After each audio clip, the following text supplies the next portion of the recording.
Buenas tardes, mi nombre es Dana Francesca Ricaldi Vilca. En esta ocasión voy a exponer sobre la fisiología gastrointestinal y esta exposición va dirigida a la comunidad de espacio médico.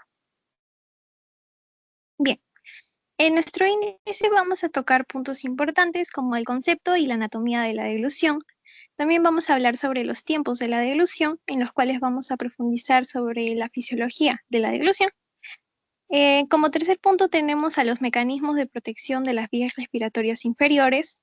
Como cuarto punto tenemos a la anatomía fisiológica de la pared gastrointestinal. Como quinto punto tenemos una introducción al sistema nervioso entérico. Como sexto punto tenemos a la electrofisiología gastrointestinal, en el cual nos vamos a enfocar en las ondas lentas y en los potenciales espiga. Y finalmente vamos a concluir la exposición con la absorción de nutrientes, es decir, de carbohidratos, de proteínas y de lípidos. Bien, vamos a empezar por la deglución. ¿Qué es la deglución? La deglución es el paso de los alimentos desde la cavidad bucal hasta el estómago, lo cual va a terminar proporcionando la alimentación del organismo, mientras que a su vez se va a dar la protección de las vías respiratorias. Este proceso es considerado una de las funciones motoras más complejas debido a la alta coordinación que debe existir entre las estructuras anatómicas. Por ello es importante que mencionemos la anatomía de la deglución. La anatomía de la deglución va a estar dividida en 5 puntos. Vamos a tener a la cavidad bucal, al velo del paladar, a la confluencia aerodigestiva, al esfínter esofágico superior y finalmente al esófago. Bien, empezando por la cavidad bucal, vamos a hacer una mención de los labios. En el caso de los labios van a cumplir con una función importante, la cual es el cierre bucal. Este cierre bucal va a estar mediado por los músculos orbitarios de los labios, los cuales van a encontrarse inervados por el nervio facial. Junto con esta estructura, vamos a encontrar también al vestíbulo bucal. Este vestíbulo bucal va a ser un espacio que se va a encontrar entre los labios, entre los dientes y entre las mejillas. Este espacio cumple la función de permitir que el alimento sea transportado a lo largo de los dientes, mientras que a su vez se da el paso posterior del bolo alimenticio. Eh, en esta zona este vestíbulo bucal, lo que vamos a encontrar va a ser una banda yugal, la cual va a estar compuesta por los músculos buccinadores que van a encontrarse inervados de igual forma por el músculo facial, por el nervio facial. Otras estructuras importantes que tenemos son los dientes. Los dientes van a estar insertados en el hueso maxilar y en el hueso mandibular. Formando la arcada superior, vamos a encontrarnos con 16 dientes y en la arcada inferior, de igual forma, nos vamos a encontrar con 16 dientes. Los dientes van a ser estructuras importantes ya que van a participar en el proceso de la masticación. No obstante, es importante que hagamos una mención de los músculos masticatorios. ¿Cuáles van a ser los músculos masticatorios? Los músculos masticatorios van a ser el músculo temporal, el músculo macetero y los músculos pterigoideos lateral y medial. Estos músculos van a cumplir una función muy importante, ya que van a permitir que se dé el movimiento de la masticación, el cual va a incluir de movimientos anteroposteriores. En caso de que solo se dé una contracción unilateral, es decir, que solo se contraigan los músculos de un solo lado, el movimiento que se va a realizar va a ser un movimiento de diducción, lo que quiere decir que básicamente se va a contraer lateralmente. En cambio, si se da una contracción bilateral, en la cual intervienen todos los músculos, entonces los movimientos pueden ser tanto de elevación, de retracción y de propulsión de la mandíbula. Con esto en mente podemos pasar a explicar a otro componente importante de la deglución, el cual es la lengua. La lengua va a estar compuesta por 8 pares de músculos simétricos y un par impar. Bueno, y un músculo impar. En este caso va a estar inervado motoramente por el nervio hipogloso. Y en cuanto a los 2/3 anteriores, su inervación va a ser de un tipo especial, ya que la inervación del gusto va a estar mediada por la rama lingual, la cual es una rama del nervio facial. Y en cuanto a su inervación sensitiva, va a estar a cargo del nervio trigémino, es decir, el par craneal número 5, también de igual forma por su rama lingual. ¿Y qué es lo que va a pasar con el tercio posterior? Bien, este tercio posterior va a encontrarse inervado tanto el gusto como la sensibilidad por el nervio hipogloso. Con esto concluiríamos con las estructuras anatómicas de la cavidad bucal que participan en la deglución, y lo cual nos da el paso a hablar sobre el velo del paladar. Bien, ¿qué es el velo del paladar? El velo del paladar va a consistir de una estructura en un tabique músculo membranoso, el cual va a encontrarse rígido en su porción anterior y muscular móvil y contráctil en su zona posterior. Este velo del paladar va a cumplir una función de velo de esfínter velofaringio. ¿Esto qué quiere decir? Que una vez de que se da el proceso de la deglución, lo que sucede es que se da una contracción de dicho velo, lo cual va a terminar dividiendo a la rinofaringe de la orofaringe, por lo cual los alimentos no van a poder movilizarse hacia las vías respiratorias superiores, lo cual sirve como un mecanismo de protección al organismo y de la deglución. Bien, con esto en mente ya podemos pasar a otra zona, la cual es la confluencia aerodigestiva. La confluencia aerodigestiva es una zona clave, ya que es en esta zona en la cual va a haber un cruce entre las vías aéreas y las zonas digestivas. Es por ello que, en primer lugar, vamos a hablar sobre el esqueleto cartilaginoso que tiene la confluencia aerodigestiva. En primer lugar tenemos al hueso hioides, que se puede visualizar como el número 10. Este hueso hioides va a estar unido al cartílago tiroides mediante la membrana iodotiroidea. Además, este cartílago tiroides va a estar articulado con el cartílago cricoides, el cual es el único cartílago en forma de anillo que se va a encontrar en la laringe. En cuanto a la musculatura, en el caso de los músculos laringeos vamos a encontrar tanto músculos extrínsecos como intrínsecos. En el caso de los músculos intrínsecos, lo que van a unir va a ser lo que principalmente van a unir van a ser la musculatura laringea hacia estructuras del esqueleto laringeo, mientras que la musculatura extrínseca va a encargarse de unir a la laringe a estructuras fijas como la base del cráneo y estructuras móviles como la mandíbula y la cintura escapular. Pasando ahora por la faringe, ¿qué es la faringe? Bien, la faringe va a constatar de una estructura músculo-membranosa que se va a extender de forma vertical. Va a estar dividida en rinofaringe, orofaringe e hipofaringe. En cuanto a la musculatura de la faringe, específicamente enfocándonos en la orofaringe, por la parte superior vamos a encontrar a los músculos del velo del paladar.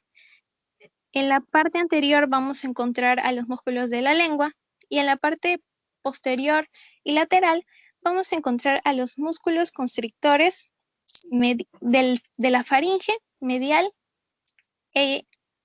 y superior.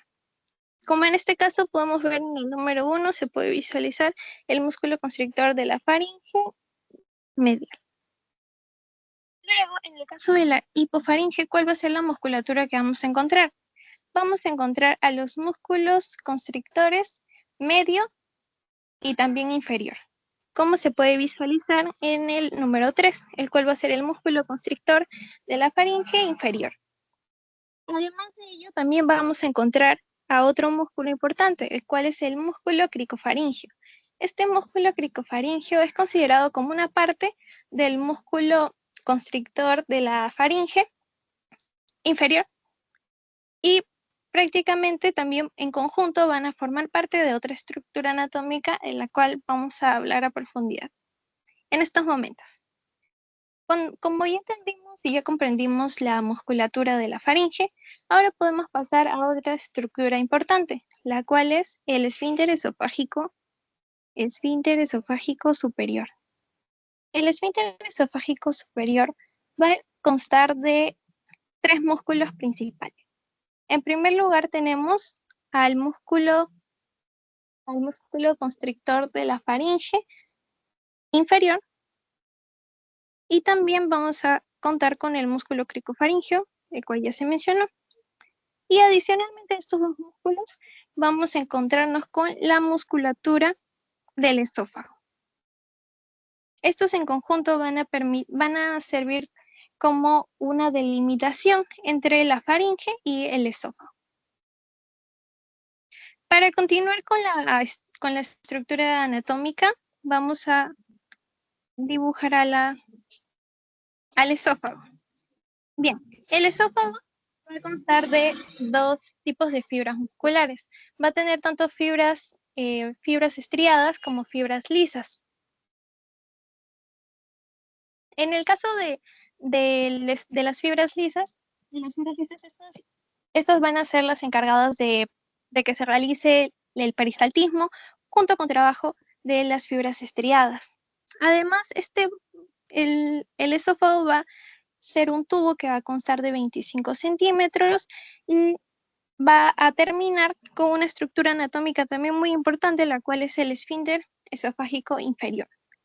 El esfínter esofágico inferior va a constar de un engrosamiento de las fibras musculares del esófago y va a tener un tamaño aproximado de 3 a 4 centímetros. Bien, además cabe recalcar que el esófago también va a tener una división, la cual va a ser el esófago cervical, torácico y abdominal. Bien, ya con la anatomía clara podemos pasar a los tiempos de la deglución. ¿Cuáles son los tiempos de la deglución? Bien, los tiempos de la deglución van a ser el tiempo oral, el tiempo faríngeo y el tiempo esofágico. En el tiempo oral vamos a encontrar 2 fases, la fase preparatoria y la fase de iniciación. En esta fase preparatoria, lo primero que se va a dar va a ser que la persona va a probar el alimento. Y al momento de probar el alimento ya van a influir factores como los reflejos innatos y también la dimensión cultural de la persona. Una vez que la persona ya prueba el alimento, es momento de prepararlo. ¿Y cómo es que se va a dar esta preparación del bolo alimenticio? Bien, esta preparación va a depender tanto de la textura, del volumen del alimento, del entorno en el que la persona se encuentre y también del apetito que tenga la persona. Bien, en el caso de la textura y del volumen, si la persona va a ingerir unos líquidos, solo basta con que la lengua se coloque en forma de cúpula. Mientras que si se consumen sólidos, entonces va a ser necesario de la participación de los dientes y la masticación, junto con la saliva. Es decir, que es necesario que se dé primero la sección por los dientes incisivos y los dientes caninos, también que se dé la trituración por los dientes molares y la humidificación por la saliva. Además, cabe destacar que la saliva va a constar de un componente enzimático, por lo cual esta combinación de procesos mecánicos junto con enzimáticos nos dan paso a una predigestión. Pasando a la fase de iniciación, ¿qué es lo que va a suceder en esta fase de iniciación? Bien, esta fase de iniciación va a constar de un transporte voluntario del bolo alimenticio. El bolo alimenticio va a ser empujado hacia la faringe y el movimiento debe ser muy rápido y preciso. Específicamente menciona la literatura que de 1 segundo. ¿En qué va a constar esta fase de iniciación? Bien, en primer lugar se va a dar un cierre labial. El cierre labial va a evitar que la comida migre hacia el exterior y se mantenga en la cavidad bucal. De igual forma, vamos a ver una colocación de la lengua justo por debajo del tabique retroalveolar. Además, también vamos a encontrarnos con la contracción de los músculos del velo del paladar. Estos Y como ya se mencionó, esta contracción va a ser necesaria para que de esta forma los alimentos no migren hacia la cavidad respiratoria superior. Una vez que ya se da todo este proceso, se puede pasar al tiempo faríngeo. El tiempo faríngeo es considerado el tiempo más complicado de la deglución por su paso por la confluencia aerodigestiva. Esto debido a que justamente es en esta fase en la cual el alimento es dirigido hacia las vías, hacia el tracto digestivo y se evita que viaje hacia las vías respiratorias. Vamos a empezar con la propulsión. Esta fase faríngea va a empezar con un proceso muy importante, el cual es la retracción lingual. ¿En qué va a consistir esta retracción lingual? Va a consistir en que la base de la lengua va a entrar en contacto con el paladar duro, el velo del paladar y finalmente con la porción posterior de la faringe. Entonces, esta retracción lingual va a permitir que se abra camino y se empuje el bolo alimenticio hacia la faringe. Además de que a su vez se van a juntar los músculos, un complejo de músculos iodotirocricoideo, que van a permitir que la laringe se posicione hacia adelante y hacia arriba, permitiendo de esta forma su protección.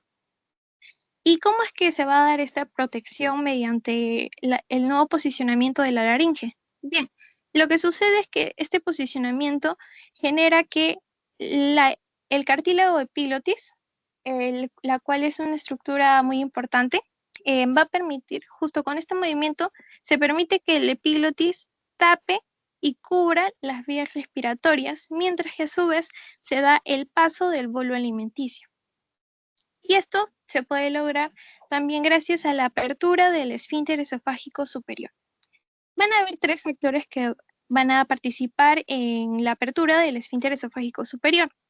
En primer lugar tenemos a la relajación. La relajación va a estar dada directamente por una señal del nervio vago. Adicionalmente, como ya mencionamos, tenemos a la antepulsión. La antepulsión, que es la cual implica el movimiento hacia adelante y hacia arriba de la laringe, permitiendo que se cree un espacio para que el bolo alimenticio pueda pasar. Y finalmente a la onda de presión. ¿Y qué quiere decir la onda de presión? La onda de presión nos menciona que justamente como el bolo alimenticio va a pasar, es que se genera una gran presión, por lo cual la presión intraluminal va a llegar a un máximo justo por encima de la presión del esfínter esofágico superior. Debido a esta diferencia de presiones, es que se va a dar la apertura de este esfínter.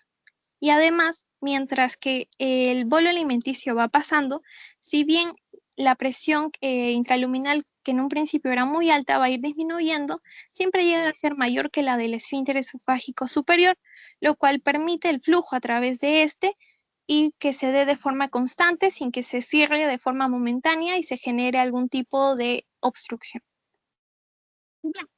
Finalmente, se concluye la etapa faríngea con el cierre del esfínter esofágico superior, que básicamente consiste en que el tono basal del esfínter esofágico superior vuelve a su normalidad y deja de estar en un estado de relajación.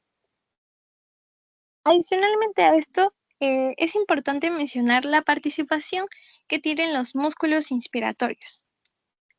Hay un término, el cual es el Slukdanmuk, el cual nos explica cómo es la respiración al momento de la deglución. Prácticamente nos trata de mencionar que al momento de la inspiración, los músculos inspiratorios, que son el diafragma y los músculos intercostales, al momento de que se contraen, generan una presión negativa en la cavidad torácica, lo cual sirve como un mecanismo de succión para que el bolo alimenticio pueda pasar de una forma directa. Es decir, que contribuye a la succión y el paso del bolo alimenticio. Terminando este tiempo faríngeo, pasamos al tiempo esofágico, El tiempo esofágico va a ser una etapa refleja que comienza cuando el bolo alimenticio pasa a través del esfínter esofágico superior y va a terminar cuando éste entre en el estómago. Es aquí en donde vamos a encontrar el peristaltismo. El peristaltismo va a estar dividido en dos tipos de peristaltismo. Tenemos el peristaltismo primario y el peristaltismo secundario. En el caso del peristaltismo primario, ¿qué es lo que ocurre en este peristaltismo?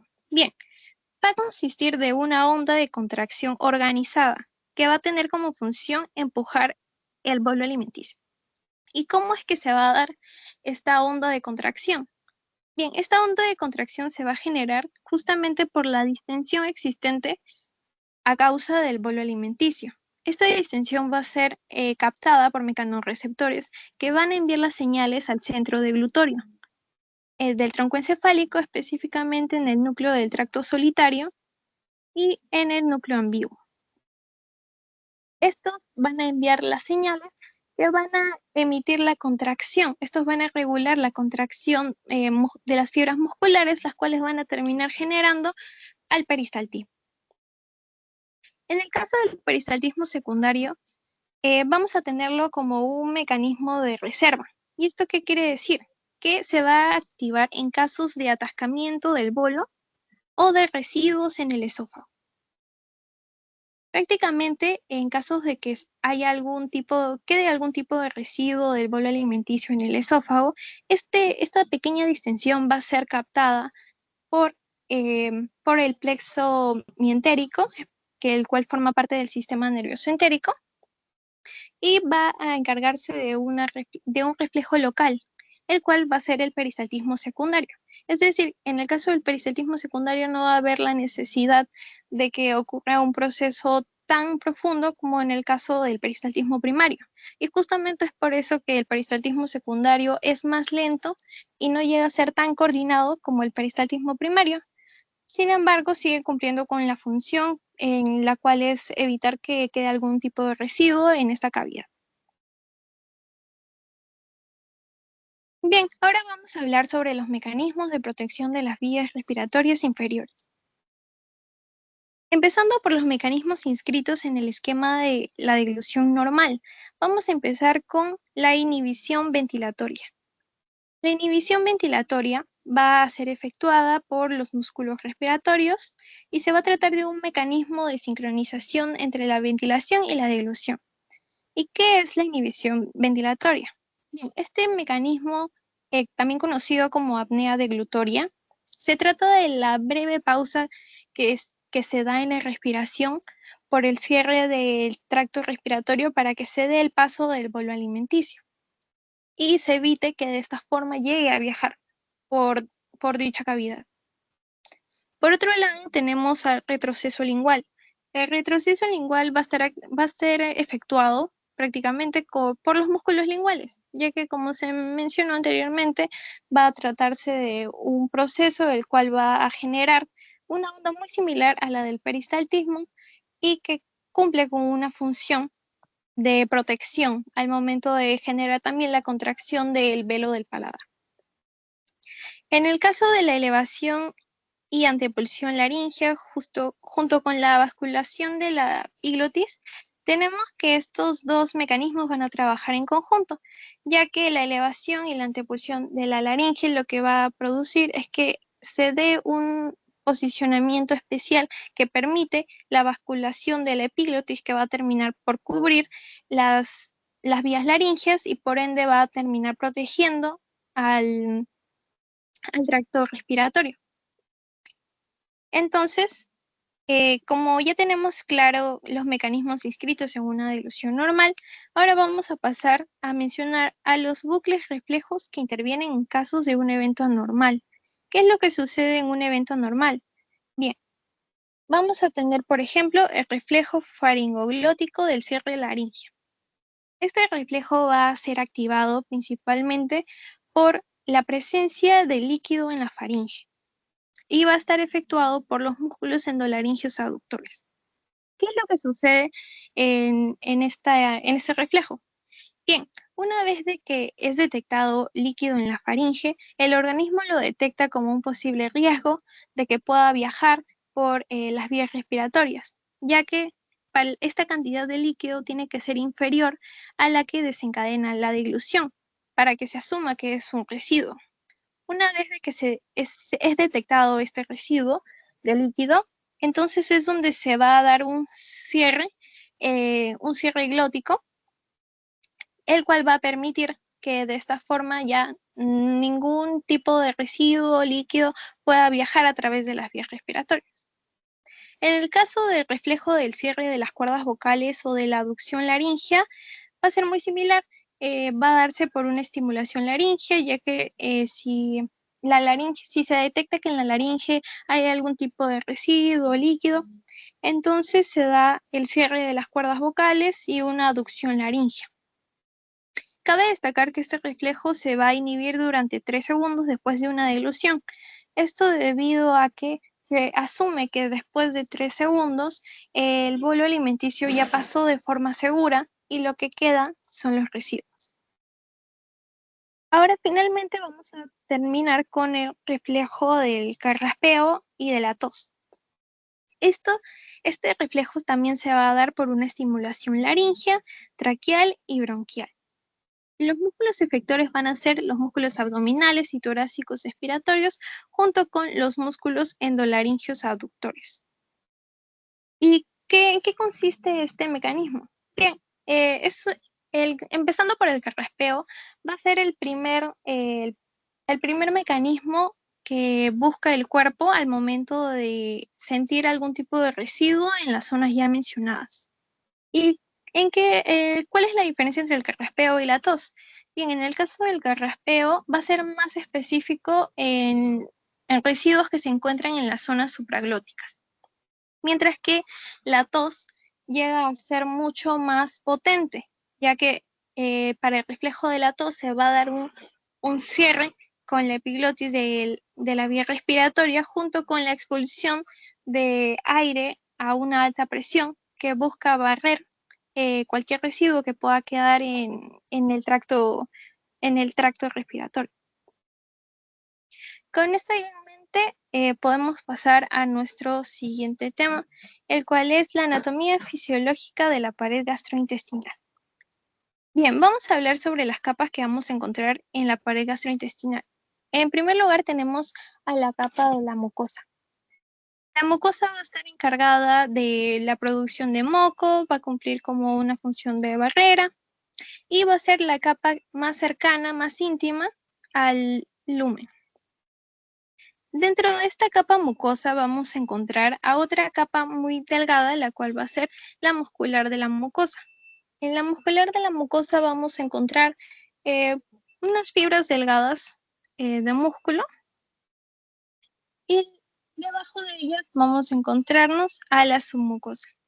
En la submucosa vamos a encontrar un plexo muy importante, el cual es el plexo submucoso. Este plexo submucoso forma parte del sistema nervioso entérico y se encarga principalmente de regular la presión, la secreción y el flujo sanguíneo local. Siguiendo con las capas, podemos encontrarnos con la capa muscular. En la capa muscular va a estar dividida en dos. Vamos a tener una capa circular interna y una capa longitudinal externa. Y entre ambas capas vamos a encontrar al plexo mientérico, el cual va a ser el responsable de la motilidad y de la contracción muscular del sistema nervioso entérico. Bien, ahora finalmente terminamos con la capa serosa, la cual es la capa más externa, que se va a encargar de tener una función protectora y de recubrimiento del tracto gastrointestinal. Bien, con esto en mente podemos dar inicio a una pequeña introducción sobre las células que forman parte del sistema nervioso entérico. Bien, ¿cuáles van a ser estas células? En primer lugar, tenemos a las interneuronas o las neuronas motoras entéricas. Estas neuronas van a cumplir la función de dirigir y modular la motilidad gastrointestinal, por lo cual desarrollan un papel muy importante justamente en la motilidad. Por otro lado, tenemos a las neuronas aferentes intrínsecas primarias. ¿De qué se van a encargar estas células? Bien, estas células van a ser las encargadas de transmitir las señales mediante mecanorreceptores, químico-receptores, entre otros. Van a enviarles estas señales a las interneuronas o a las neuronas motoras para que éstas puedan dar una respuesta. Por otro lado, tenemos a la glía entérica. La glía entérica en general va a cumplir una función de soporte y de regulación del entorno neuronal en el tracto gastrointestinal. Por otro lado, también tenemos a los macrófagos, los cuales van a cumplir una función de protección contra patógenos y también van a encargarse de modular la inflamación. Y finalmente vamos a tener a estas dos células, las cuales van a ser muy importantes. Tenemos a las células que expresan el receptor tipo alfa del factor de crecimiento derivado de plaquetas. Esta célula va a encargarse de la modulación de la motilidad y de interconectar señales de las neuronas y del músculo liso. Y finalmente, en cuanto a las células intersticiales de Cajal, estas van a ser consideradas el marcapasos del tracto digestivo. ¿Y esto por qué? Porque van a ser las encargadas de generar las ondas lentas que van a dar como resultado la contracción del músculo liso, lo cual vamos a ver a profundidad en unos minutos. Bien, siguiendo con el sistema nervioso entérico. Como ya sabemos, el sistema nervioso entérico va a clasificarse en dos tipos de plexos. Vamos a tener al plexo mientérico y el plexo submucoso o plexo de Meissner también. Bien, el plexo de Meissner se va a encargar más que nada de la secreción y de regular el flujo sanguíneo local, mientras que el plexo mientérico va a encargarse de la contracción y la motilidad del tracto gastrointestinal. Entonces, vamos a apoyarnos de este esquema para explicar la relación existente entre el sistema nervioso central con el sistema nervioso autónomo y el sistema nervioso entérico. Entonces, vamos a empezar por las neuronas intrínsecas sensoriales. Como ya mencionamos, estas van a ser las células encargadas de transmitir las señales a diferentes estructuras. Estas señales van a ser recepcionadas por químico-receptores, por mecanorreceptores y por osmoreceptores. En caso de una aferencia local, también denominada reflejo corto, esta información va a ir directamente hasta el sistema nervioso entérico, lo cual va a generar, dependiendo del tipo de información, una respuesta, dependiendo de la capa también que tenga que responder. En el caso de un reflejo largo, estos ya van a ser aferencias que van a provenir del nervio esplácnico y del nervio vagal. Entonces, en el caso del componente extrínseco, vamos a tener que, en el caso de las eferencias parasimpáticas, estos van a viajar a través del núcleo dorsal motor del vago, a través de justamente el nervio vago, el cual va a terminar justamente por inervar una gran parte del tracto gastrointestinal, llegando hasta el colon transverso en el caso de humanos. Y finalmente en la zona sacra vamos a tener a los nervios pélvicos, los cuales van a ser encargados de regular acciones como la defecación, así como la continencia. Cabe destacar que el sistema parasimpático va a tener un efecto contribuyente a la motilidad y a la secreción, a diferencia del sistema nervioso simpático. En el caso de las eferencias simpáticas, estas van a viajar a través de los nervios esplácnicos y van a tener una función inhibitoria. Van a inhibir tanto la motilidad como la secreción. Y como se puede ver, cada una de estas respuestas va a llegar finalmente al sistema nervioso entérico y a las células intersticiales de Cajal, en las cuales se van a realizar las respuestas más óptimas dependiendo de la información que llegue a estas. Bien, Ahora podemos pasar a la electrofisiología gastrointestinal. En el caso de la electrofisiología gastrointestinal, nos vamos a enfocar en las ondas eléctricas. En primer lugar, vamos a tener a las ondas lentas y a los potenciales en espiga. Para ello nos vamos a apoyar en esta imagen. En primer lugar, tenemos que destacar de la presencia de las células intersticiales de Cajal. Como ya se mencionó anteriormente, estas células van a cumplir una función de marcapasos, por lo cual son esenciales en el momento en la participación de la electrofisiología gastrointestinal.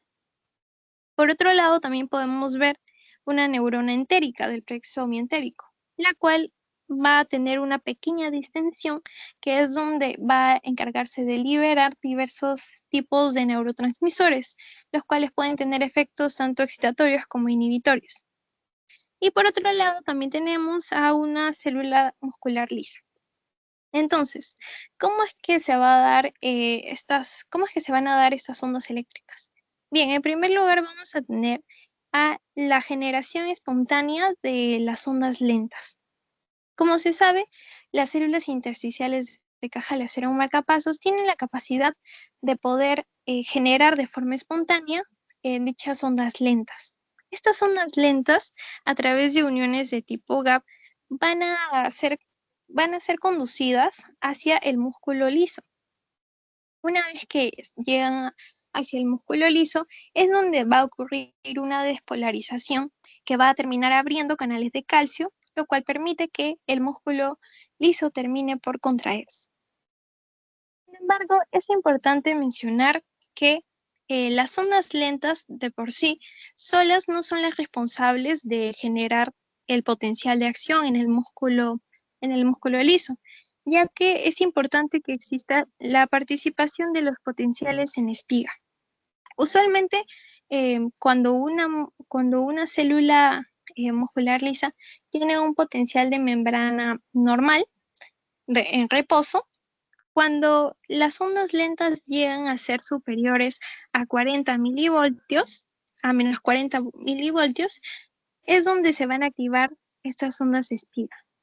Dependiendo de qué tan positivas lleguen a ser, la cantidad de los potenciales en espiga pueden variar tanto de 1 a 10 por segundo. Estos van a ser, esos potenciales de espiga son los responsables de que se dé el potencial de acción en las fibras musculares. Por lo que es importante que las mencionemos y no asumamos que simplemente se generan por las ondas lentas. Bien, ahora vamos a explicar a mayor profundidad cómo es que se va a dar esta contracción muscular. Vamos a empezar por enfocarnos en nuestra neurona motora entérica. Esta neurona, como ya mencionamos, va a tener unas dilataciones por las cuales va a liberar neurotransmisores como el óxido nítrico, el cual es un neurotransmisor inhibitorio, y también neurotransmisores excitatorios como la acetilcolina y la sustancia P. Además, también va a liberar, también puede dar la liberación de purinas, las cuales pueden tener tanto un efecto excitatorio como inhibitorio dependiendo del tipo de receptor al que llegue. Empezando por la acetilcolina. Bien, una vez que la acetilcolina entra en contacto con las células intersticiales de Cajal, estas van a hacer que a través del retículo endoplasmático se abran y se activen los canales de inositol trifosfato que van a permitir que se dé la liberación del calcio. Esta liberación del calcio, a su vez, va a permitir que se activen los canales ANO 1, los cuales van a permitir que de esta forma se cree una corriente de calcio que va a terminar por despolarizar a la membrana. Esta despolarización justamente va a viajar a través de las uniones GAP hacia la fibra muscular. Entonces, y es aquí en esta fibra muscular en la cual se van a activar los canales tipo L de calcio y por ende va a terminar desencadenando la contracción. Por otro lado, tenemos a las otras células que mencionamos. las células que presentan el receptor alfa del factor de crecimiento derivado de plaquetas van a tener un canal muy importante, el cual va a ser el canal SK3. ¿Y qué es lo que va a pasar? Una vez que la purina entra en contacto con esta célula, de igual forma va a permitir que se activen los canales de inositol trifosfato para que el calcio pueda viajar y pueda salir del retículo endoplasmático, y una vez que sale va a activar a los canales SK3. ¿Y estos canales de SK3 qué hacen? Generan un flujo de salida del potasio, lo cual termina hiperpolarizando a la célula.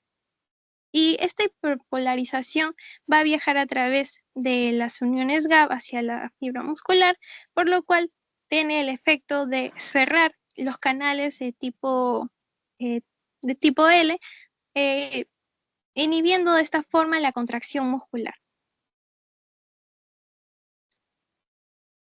Bien, con esto ya claro, podemos pasar a la absorción de nutrientes. Bien, vamos a crear un espacio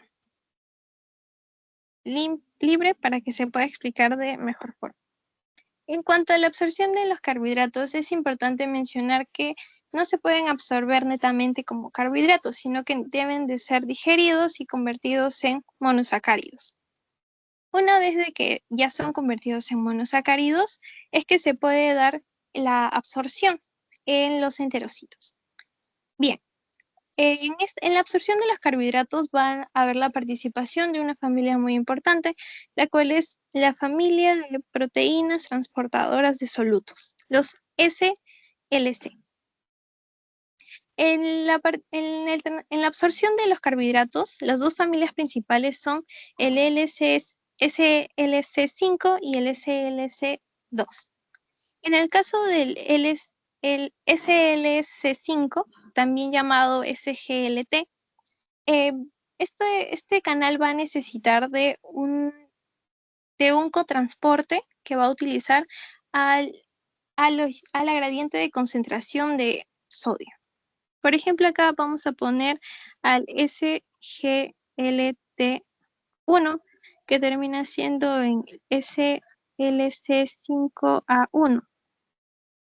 Este transportador va a permitir que se dé el paso de la glucosa y de la galactosa.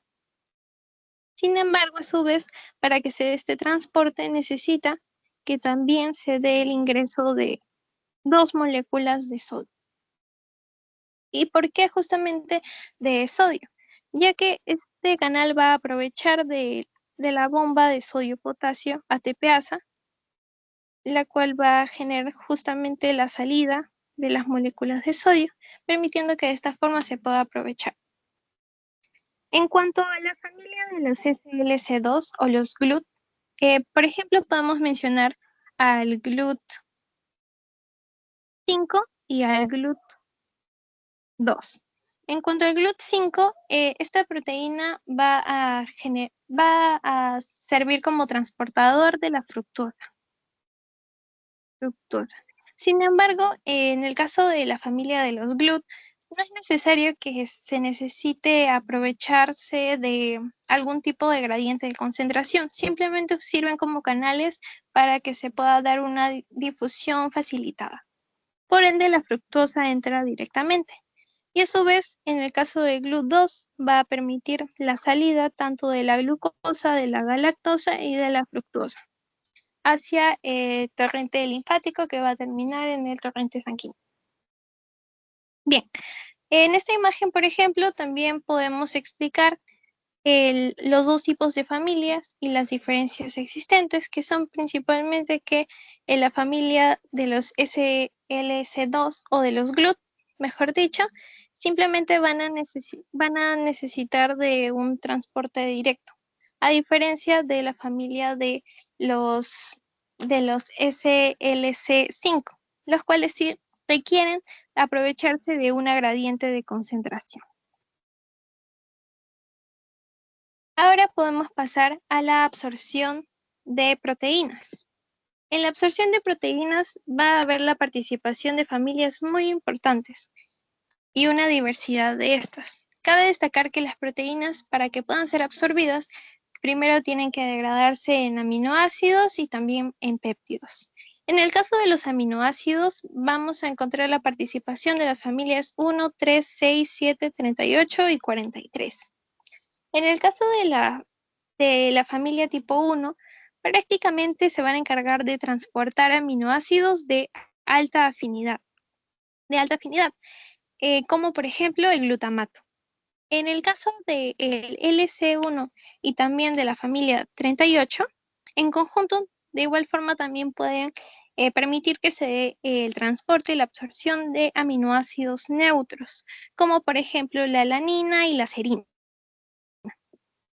En el caso de la familia tipo 7, los transportadores van a necesitar que sean aminoácidos catiónicos como la arginina y la lisina, como se puede visualizar acá. En cuanto a la familia tipo 6, es necesario que el transporte sea de aminoácidos neutrales y que a su vez dependan del sodio o del cloro, aunque también llega a ser vinculado con neurotransmisores como por ejemplo el neurotransmisor GABA. En el caso de la familia tipo 43, el transporte de aminoácidos va a ser esencialmente a través de la membrana vasolateral, como se puede ver acá. De esta forma va a llegar a facilitar el paso de los nutrientes también a la circulación. En el caso de la absorción de los péptidos, la única familia que va a intervenir va a ser la familia de los SLC15 o también denominados PEP. Estos simplemente van a permitir que se dé la absorción tanto de dipéptidos como de tripéptidos en el tracto digestivo. Una vez que ya tenemos en mente todas las familias de, de transporte, de absorción de los aminoácidos y de los péptidos, también es importante que conozcamos a los sistemas de transporte. Estos sistemas de transporte prácticamente son muy variados, por lo cual vamos a mencionarlos con un pequeño concepto para que quede más claro.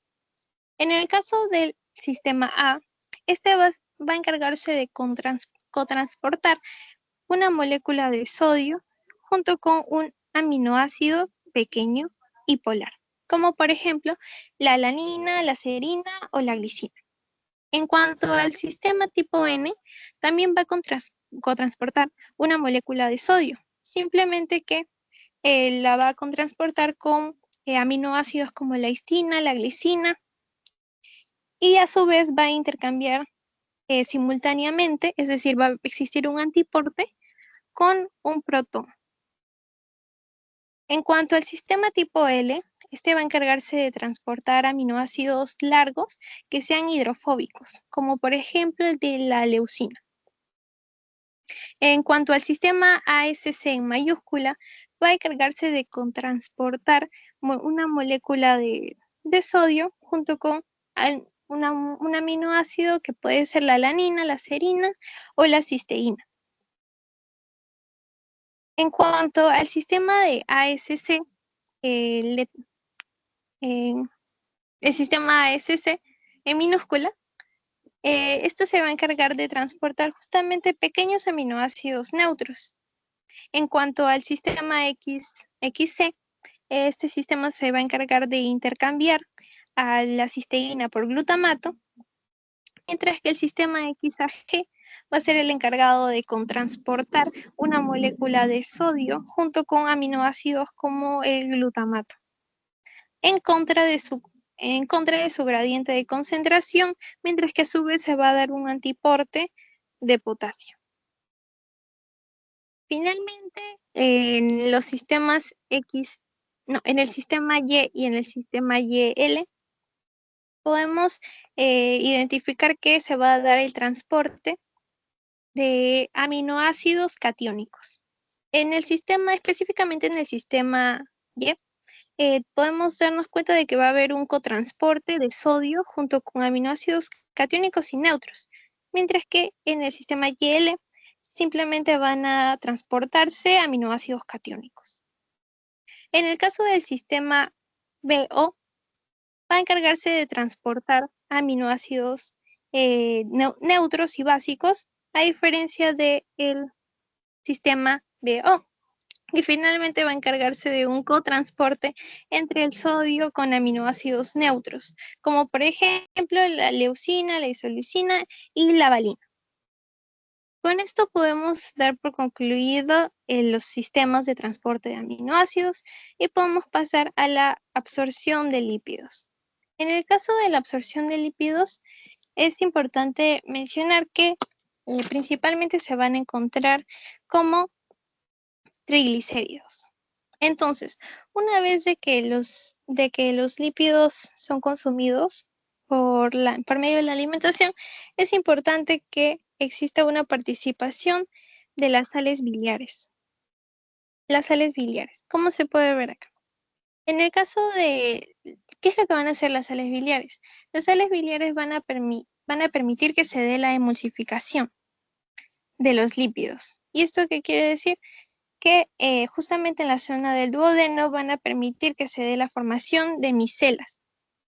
Estas micelas van a ser justamente estos triglicéridos envueltos de las sales biliares, que van a permitir que de esta forma enzimas como la lipasa pancreática puedan tener un efecto sobre los lípidos, permitiendo que de esta forma se degraden finalmente en ácidos grasos y en monoglicéridos.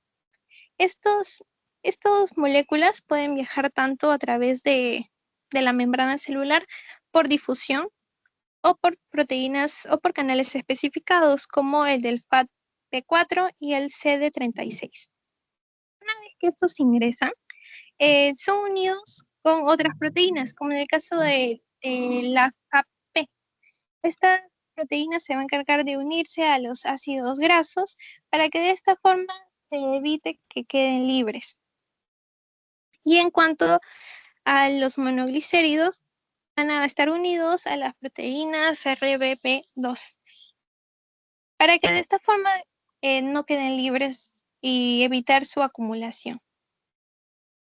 Entonces, una vez de que ya son absorbidos estas moléculas, existe un proceso denominado reensamblación de lípidos. ¿Y qué es lo que va a suceder? Que se van a utilizar estas moléculas que van a trabajar en conjunto con otras proteínas y también con ayuda de la CoA van a generar de nuevo un triglicérido.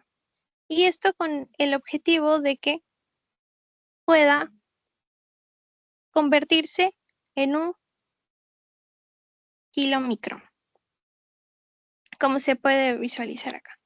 Entonces, una vez que el triglicérido es formado nuevamente dentro de la célula, viaja a través del retículo endoplasmático, en el cual se forma el prekilomicrón. Y este se va a formar gracias a la unión del triglicérido con una proteína estructural denominada ApoB48. Esta unión va a permitir que del retículo endoplasmático salga este prekilomicrón, el cual va a terminar llegando al aparato de Golgi con el objetivo de madurar y convertirse finalmente en un kilomicrón, el cual puede ser transportado mediante exocitosis fuera de la célula. Finalmente tenemos a la participación importante del potasio y del calcio. Bien, vamos a empezar por la primera imagen. En esta imagen vamos a enfocarnos en los canales de calcio, en los canales de potasio. Estos canales de potasio, como podemos ver, se van a encargar de eliminar, de sacar, por así decirlo, a las moléculas de potasio, aprovechándose de la gradiente de concentración existente por la bomba de sodio ATPasa. Este transporte va a contribuir a que justamente se dé una hiperpolarización en la célula. Y esta hiperpolarización justamente va a generar que se puedan aprovechar de mejor forma transportadores como por ejemplo el SGLT1, que como ya sabemos es un transportador de glucosa. Es por ello que se menciona que estos transportadores electrogénicos, o sea, pueden pueden llegar a ser utilizados para que se dé una mejor absorción de dichas moléculas, lo cual resalta entonces en la participación del potasio en la absorción, ya que incluso se demostró mediante estudios que una inhibición de estos canales, esta inhibición de estos canales llegaron a inhibir la absorción de la glucosa, por ejemplo, ya que justamente como no se realiza una hiperpolarización, entonces la célula pierde ese potencial que necesita para poder realizar su absorción de forma óptima. En cuanto a la participación del calcio, por ejemplo, en esta imagen podemos visualizar nuevamente a la glucosa. Este transportador de la glucosa, ya gracias al ingreso de sodio, va a terminar por despolarizar, generar una despolarización que termina activando los canales de voltaje de calcio. Estos canales de voltaje de calcio van a permitir justamente que el calcio cumpla funciones muy importantes, ya que el calcio también va a tener una participación en la absorción de la glucosa y también de los péptidos. ¿Y cómo es que lo va a hacer? Bien, una vez de que el calcio ingresa, este llega a activar a una vía de transcripción denominada PKC beta 2, la cual termina por activar y tiene un papel en la inserción de las proteínas transportadoras GLUT2 y PEPT1, las cuales justamente son necesarias para que se dé la absorción de la glucosa y de dipéptidos. Por ello, una alteración en dicha participación del calcio podría por desencadenar un problema en la absorción de la glucosa y también de los péptidos. Por otro lado, acá podemos visualizar también a otro tipo de funciones que tiene el calcio en la absorción. En primer lugar, podemos ver cómo mediante la calpaína va a terminar activando va a terminar por activar una proteína importante, la cual es la MSRBP2, la cual es encargada del metabolismo del colesterol. Adicionalmente, el calcio va a cumplir un papel importante, ya que sin la proteína MTTP, la cual era una proteína encargada de llevar a los triglicéridos al retículo endoplasmático para que de esta forma pueda formarse el prequilomicrón. Si no hay calcio, entonces esta proteína no puede cumplir con su función y entonces no se va a dar la formación del prequilomicrón necesario para la formación del kilomicrón y por ende del metabolismo de lípidos. Entonces concluimos con que el calcio también va a tener un papel importante respecto a la absorción de glucosa, de péptidos y también del metabolismo de los lípidos. Y ahora podemos pasar a las preguntas. Bien, en esas preguntas vamos a tener un caso clínico. El caso clínico nos menciona a un varón de 35 años que acude por presentar desde hace un mes pirosis, regurgitación ácida y tos nocturna que aumenta con la ingesta de café.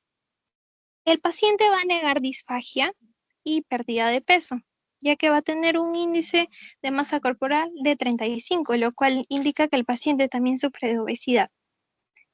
La pregunta nos dice, ¿cuál es el diagnóstico más probable? Bien, entre las opciones tenemos el espasmo esofágico distal, el divertículo de Zenker y la enfermedad por reflujo gastroesofágico, además de también la acalasia. Entonces, ¿cuál va a ser? Vamos a analizar cada una de las opciones para descartar y dar por fin con el resultado. En primer lugar, se nos menciona a un espasmo esofágico distal. Esta opción va a ser descartada ya que justamente este espasmo esofágico distal se asocia más que nada a un dolor torácico intenso junto con episodios de disfagia intermitente, por lo cual podemos eliminar esta opción ya que el paciente niega de disfagia. En cuanto al divertículo de Zenker, este divertículo de Zenker va a estar caracterizado principalmente por halitosis y una regurgitación de alimentos sólidos, no digeridos, más no de una regurgitación ácida, por lo cual también llega a ser descartada la opción. Por otro lado, tenemos el caso de la calasia, el cual va a ser un trastorno motor primario, en el cual justamente va a haber una degradación, una degeneración de las neuronas encargadas de la relajación del esfínter esofágico inferior, por lo que se genera una disfagia de líquidos y sólidos junto con una pérdida de peso. Entonces, por esto también llegamos a descartar dicha opción y nos queda finalmente la de la enfermedad por reflujo gastroesofágico. Esta enfermedad de reflujo gastroesofágico justamente está caracterizada por la sintomatología que presenta el paciente. La pirosis, la cual es esa sensación de ardor por la regurgitación ácida que está presentando el paciente, ya que el esfínter esofágico inferior está relajado, por lo cual el contenido ácido gástrico termina por migrar hacia las zonas superiores. Y además nos mencionan también que va a aumentar, va a empeorar la sintomatología del paciente con la ingesta de café. Y esto debido a que justamente el café también sirve como un irritante del esfínter esofágico inferior. Por lo que al final terminamos deduciendo que la respuesta es la enfermedad por reflujo gastroesofágico. Como segunda pregunta tenemos a qué células forman el plexo mientérico y tiene función de marcapasos del sistema gastrointestinal. Bien, esto lo mencionamos a detalle, en la cual obviamente deducimos que el marcapasos del sistema gastrointestinal son las células intersticiales de Cajal. ¿Por qué las neuronas no pueden ser? Bueno, porque estas más que nada se van a encargar de la transmisión de señales y de la modulación de las actividades, pero no marcan un ritmo de marcapasos. En el caso de las células del músculo del muscular de la mucosa, bueno, principalmente se van a enfocar en los movimientos locales y no en impulsos rítmicos. En el caso de las células parietales, estos se van a encontrar en el estómago y van a generar principalmente ácido clorhídrico. Y en el caso de los enterocitos, tenemos que se van a encargar principalmente de la absorción, de la digestión de nutrientes, por lo que también descartamos las otras opciones y damos como respuesta a las células intersticiales de Cajal. Bien, ahora pasamos a otro caso clínico. Se nos menciona un varón de 50 años que va a acudir por una deglución difícil. La nanometría esofágica, es decir, un estudio que se encarga de medir la presión y la contracción que se puede encontrar en el esófago, va a mostrar una ausencia de peristaltismo y también va a haber una falta de relajación del esfínter esofágico inferior. ¿Cuál es el diagnóstico más probable? Bien, en primer lugar nos mencionan al espasmo difuso del esófago. Esta opción la vamos a descartar ya que justamente va a consistir en unas contracciones descoordinadas, más no de una ausencia completa de la peristalsis, por lo cual no podría ser una respuesta. En cuanto al síndrome de Plummer-Vinson, cabe destacar que respecto a las estadísticas se nos menciona que va a ser un síndrome más común en mujeres. Además va a estar caracterizado por una disfagia y también de anemia ferropénica junto con la formación de unas membranas y barreras en el esófago, sintomatología que no se ve demostrada en este paciente, por lo cual también terminamos por descartar. Bien, luego pasamos a la opción de esófago de Barrett. Entonces, el esófago de Barrett prácticamente va a consistir en una metaplasia del epitelio escamoso del esófago que va a terminar pasando a convertirse en un epitelio intestinal, es decir, cilíndrico. Esto se va a dar justamente a causa de un reflujo gastroesofágico, por lo cual va a tener una sintomatología diferente a la cual se está presentando en el paciente, por lo cual también se descartaría. En el caso del cáncer esofágico, este va a ir de la mano, ya que la metaplasia ocurrida en el esófago de Barrett da cabida a que se pueda dar una displasia y que se pueda generar, por ende, un cáncer esofágico, que se va a estar caracterizado tanto por la disfagia, la pérdida de apetito y pérdida de peso y también de dolor, por lo cual también lo descartaríamos. Y finalmente nos queda como opción la acalasia, que como ya mencionamos, va a tratarse de una degeneración de las células encargadas de la relajación del esfínter esofágico inferior. Entonces tenemos como respuesta a la opción E, que es acalasia. Bien, ahora pasamos a la pregunta número 4. Bien, esta nos menciona, en la acalasia puede presentarse un déficit de receptores de, la respuesta va a ser acetilcolina. Vamos a empezar por descartar las otras opciones. Como sabemos, la prolactina va a ser una hormona encargada principalmente de la lactancia. Las hormonas folículo estimulante y luteinizante se van a encargar o cumplen un papel más importante a nivel reproductor, mientras que el cortisol va a ser como una respuesta una respuesta a un estímulo de estrés, por lo cual tenemos como descarte la opción de la acetilcolina. Pero ¿por qué habría una deficiencia de receptores de acetilcolina? Como sabemos, la acetilcolina, eh, como sabemos en la calasia va a existir una constante contracción del esfínter esofágico inferior, ya que se van a degenerar las células encargadas de la relajación. Entonces, ¿por qué la acetilcolina? Lo que sucede es que el organismo identifica a la acetilcolina como un sobreestimulante, por lo cual decide, como mecanismo de protección, como un mecanismo secundario, decide reducir la cantidad de receptores de acetilcolina para que de esta forma el organismo pueda disminuir la contracción existente. Sin embargo, esto va a tener un efecto contraproducente, ya que al final termina con una deficiencia en el equilibrio de los receptores, lo cual termina por empeorar la condición del paciente. Y bien, ya con esta respuesta pasamos a la última pregunta, que nos menciona que un infante de 3 años con diarrea crónica menciona que se exacerba luego de la ingesta de leche. Entonces, nos menciona que se sospecha de la deficiencia de lactasa y nos preguntan en qué monosacárido se va a fragmentar la lactasa.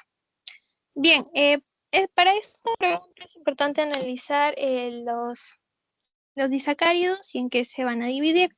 En el caso de la sacarosa va a estar dividida en glucosa y fructosa. En el caso de la maltosa, va a encontrarse dividida en 2 moléculas de glucosa. Y en el caso de la lactosa, va a encontrarse dividida tanto por una molécula de glucosa y una molécula de galactosa, por lo cual terminamos por dar como respuesta a la opción B. Y eso sería todo. Gracias.